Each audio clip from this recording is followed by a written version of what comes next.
May 10th, 2021, Russell Westbrook made history. He broke Oscar Robertson's 47-year record for most career triple-doubles, a record that at one point nobody thought would ever be broken. And for the fourth time in his career, fourth time in 5 years, he's averaging a triple-double for the whole season, which apparently it's hard to even do on 2K. I haven't played video games in a long time, but according to this, yeah. So with that said, much like Steph in my last video, if you could please watch that too if you haven't yet, that'd be much appreciated. I want to give Russell Westbrook his flowers while he can still smell them. So before we go any further, if you are new here, I'm Nick, and if you could please like the video, it only takes 1 second, it would really help out. I'd really appreciate it. And if you're new here, yeah, please subscribe. I cover basketball, baseball, and football on this channel, so if you love any of those 3 sports, this is the place for you. And also please hit that notification bell so you don't miss any of my future uploads. So today I want to talk about Russell Westbrook. Pretty much going to go through his career and also how he's taken a team that looked dead in the water back in the playoff hunt, and as of now they would be in the play-in tournament.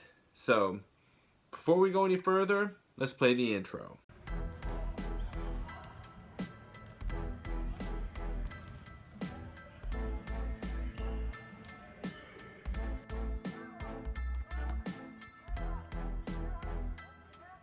And my last video was about Stephen Curry, and now yes, I do consider Steph considerably better than Russell Westbrook, but I also won't reveal where I have Russ in the all-time ranks, because regardless of where I put him, if this video does get a lot of views, it might cause a bloodbath in the comments. I'd rather avoid that, but one thing for sure, Russell Westbrook is without a doubt a future Hall of Famer. And when Kobe retired, Russ was actually my favorite player. Of course, I was still a Lakers fan. I wasn't gonna follow Russ wherever he went, but Russ was actually my favorite player, well, along with Melo. And of course, I did like the young core that was on the Lakers at the time. None of them were good enough to be able to say that one of them is my favorite player in the league. So I had Russ along with Melo at the top. Well, Melo because I've always been rooting for him, and also Russ because I always loved his tenacity and his competitive drive and just how he leaves it all out on the floor. Now yes, the mental aspect of the game has held him back throughout his career, going 100 miles per hour at all times and playing out of control at times. You know, guys like Chris Paul and Allen Iverson, something that made them so special is, or Chris Paul still to this day, is the ability to change speeds. And Russell Westbrook never really has had the ability to change speeds like that. But just him being so fast sure makes him tough to guard regardless, but it also has led to him making some pretty bad decisions, especially late in big games. And true that he's not a good three-point shooter. But also, say what you want about the stat padding, and yeah, these rebounds definitely are suspect. I'm not gonna argue. But let's also not act like all his rebounds are like that. Like, how about this rebound right here? Yes, the assist-to turnover ratio isn't ideal, I know. I won't act like he doesn't have any flaws. In fact, I just said that the mental aspect has held him back throughout his career. And also, will he ever win a championship? Most likely not, but it is something that I'd love to see if the Lakers aren't in it to win it, or even the Knicks. But even with that said, I still love him to this day because of how he leaves it all on the floor, day in and night out, something that we don't see from many other players in this generation, and he doesn't make excuses either. Last year, he got COVID going into the bubble. He played through an injury in the playoffs, didn't play well against my Lakers in the second round. He took the heat for it and didn't make any excuses when he easily could have, and really, everyone else should have that mentality. Unfortunately, not everyone does, but for Russell Westbrook to have that mentality. And for anyone who really thinks that just anybody can do what he does, how come not everyone does? How come you and I aren't in the NBA? Let alone being a 9-time All-Star, former MVP, whether he deserved it or not, he must be pretty damn good to even be in the discussion for that award. Or why haven't we made multiple All-NBA teams? Well, no, Russ has never been even close to the best player in the league and has often been the second best player on his team for much of his career. And he's never made it out of the first round as the best player on his team. But you can even argue that he is better than Bradley Beal right now for how much he raised the floor for this team. And while Bradley Beal, yes, he's right up there with Steph for the scoring title, like Russell Westbrook is doing a lot more than just scoring for this team. And Russell Westbrook, he's really raised the floor for this team and he's made his teammates better, particularly Daniel Gafford. Also, when Victor Oladipo broke out into an all-star in Indiana, I remember him giving Russell Westbrook a ton of credit and saying he learned so much from him. Paul George had the best season of his career while playing alongside Russ and made his only ever All-NBA first team and even finished third in MVP voting in their second and last season together. So yeah, you can just throw the notion out the door that Russ just absolutely doesn't make his teammates better. And he's been labeled as selfish, but I only ever hear his teammates say good things about him. And they always say he's a fierce competitor on the court, but a fun guy to be around off the court. And also, remember when he stood up for Steven Adams to the media? Steven, second time in 3 games, you guys really struggled when Russell went to the bench. You were out there for part of that. What goes on when he goes to the bench? Why is Houston so successful? And do you sense that they sort of get an energy boost just from him going out of the game? Hold on, Steven. I don't want nobody to try to split us up. We all one team. Regardless if I go to the bench, if Steven's on the floor, if I'm off the floor, we in this together. Don't split us up. Don't try to split us up. Don't try to make us go against each other. Try to make it against Russell and the rest of the guys. Russell against Houston. I don't want to hear that. We in this together. We playing as a team, and that's all that matters. That's it. Yeah, Russell, I'm not trying to split you up, but twice in 3 games, you guys have not played well at all when you've gone to the bench. That's fine. I'm just trying to figure out what's going on. Say Russell, you ain't played well at all. Say Russell and the team haven't played well. Don't say when Russell goes out, the team don't play well. It don't matter. We in this together. That may be, Russell, but I asked Steven a question. And it's a legitimate question. Me and you. Next question. It's a legitimate question. Next question. Next question. Well, next question. No, I think we're going to keep the microphone. I had a question for Steven, and it wasn't answered. And I don't understand if Steven wants to say he still hasn't said anything. If he wants to say I don't want to answer that, fine. But next question, please.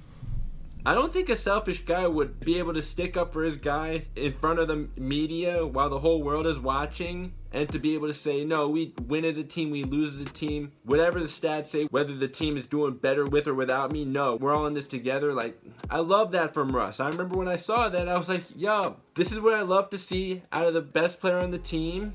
And I don't think that you can really call this guy selfish for that. And sure, right now, this Wizards team is not going to win a championship. They're very likely to be a first-round exit. But for Russ to fight till the very end just to even get his team in the play-in tournament and possibly the playoffs, depending on how they do in the play-in tournament, and after playing through a quad injury for the first half of the season with Scott Brooks and his incompetency, clap it up for Russell Westbrook.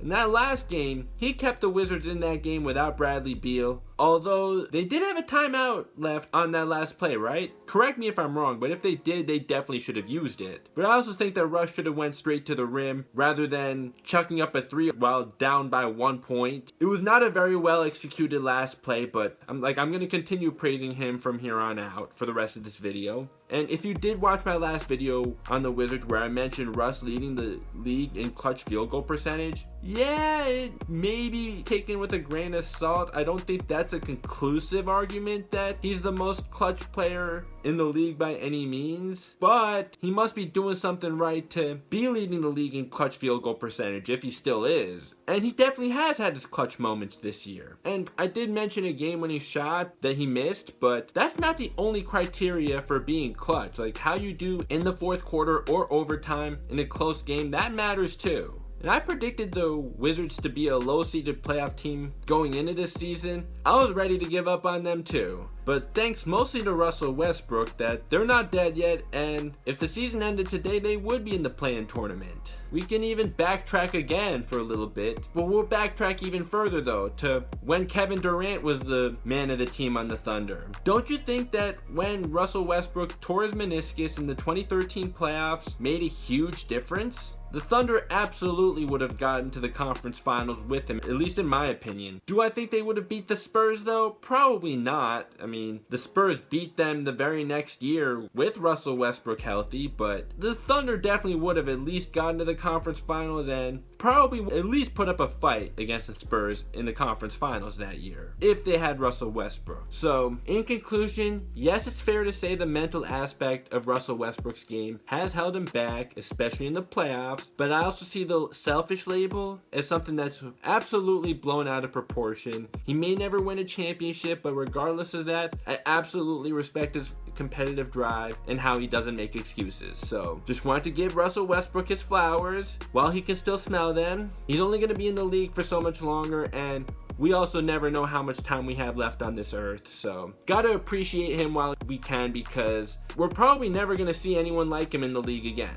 I mean, who knows? Maybe we will, but we'll never know. And before I finish this video, I also want to just quickly talk about the Lakers and Knicks game. So my team's going at it with each other. Really good game, went to overtime. My favorite team, the Lakers, beat my second favorite team, the Knicks, in overtime. That stopped the Knicks from clinching the playoffs, and it made the Knicks drop down to the 6th seed in the East, but I don't think Knicks fans should worry. Their next 3 games, their last 3 games of the season, are definitely winnable. Their last 3 games are against the Spurs, Hornets, and then the Celtics without Jaylen Brown. Yeah, definitely no need to panic for the Knicks. And the Lakers' last 3 games, I actually forgot who they were, but I'll find out later when I'm editing this. But I did look at it before starting to record this. I just forgot when I decided to record, but their last 3 games are also very winnable. And for them to beat the Suns and the Knicks, that's huge. So whether LeBron, they are playing the Rockets. I just remembered that, but they're playing the Rockets next. With or without LeBron, that should be an easy win.